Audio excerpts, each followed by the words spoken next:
Matapos ang lindol, ang bagyong Tino naman ang kinakaharap ng mga Cebuano at tulad sa gobyerno, kani-kanya ring paraan na ang mga residente para ito ay paghandaan. Yan ang agenda report ni Marianne Uy. Bandang tanghali nitong Lunes nang maramdaman sa buong Cebu ang ulan bunsod ng bagyong Tino. Itinaas din ang storm warning signal sa isla ng Camotes. Mula sa signal number 2, naging signal number 3.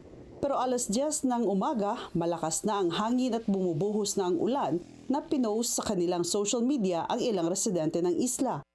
Alerto naman ang municipal government ng Camotes isang araw bago pumasok ang bagyo sa Area of Responsibility ng Pilipinas. May mga inihanda na ito na evacuation center. Sa post ng mga responder ng Cebu People's Action Center, may 40 na pamilyang inilikas mula sa barangay MacArthur sa Tudela. Ilang residente naman ang naghahanda na simula kahapon, itinali na nila ang kanilang bubong para hindi liparin ng hangin. Nagkaroon naman agad ng briefing ang Kapitolyo sa pangunguna ni Governor Pambari IV kasama ang Provincial Disaster Risk Reduction Management Office at muling ipinaalala nito ang pagpapatupad ng preventive evacuation sa buong lugar na matatamaan ng bagyo.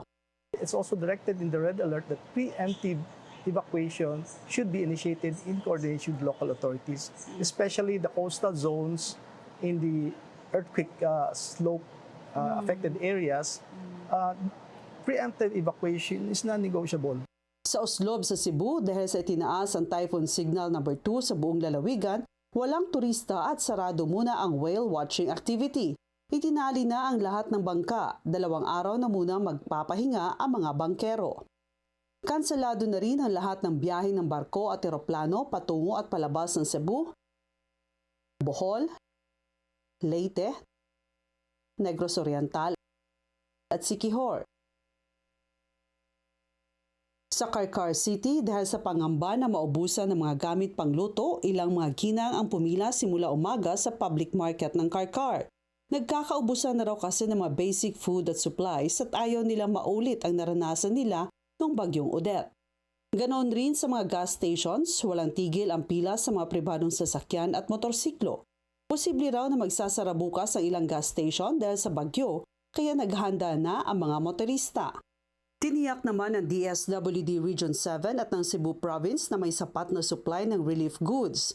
Tuloy-tuloy ang pamamahagi mula pa noong lindol at alerto ang ahensya para mabilis na maiabot ang tulong sa mga maapektuhan ng bagyo sa norte. Para sa agenda, Marianne Uy, Billionaire News Channel, Cebu. Manatiling nakatutok sa Billionario News Channel. Sumubaybay sa aming social media accounts at mag-subscribe sa aming YouTube channel para sa mga bago at eksklusibong balita.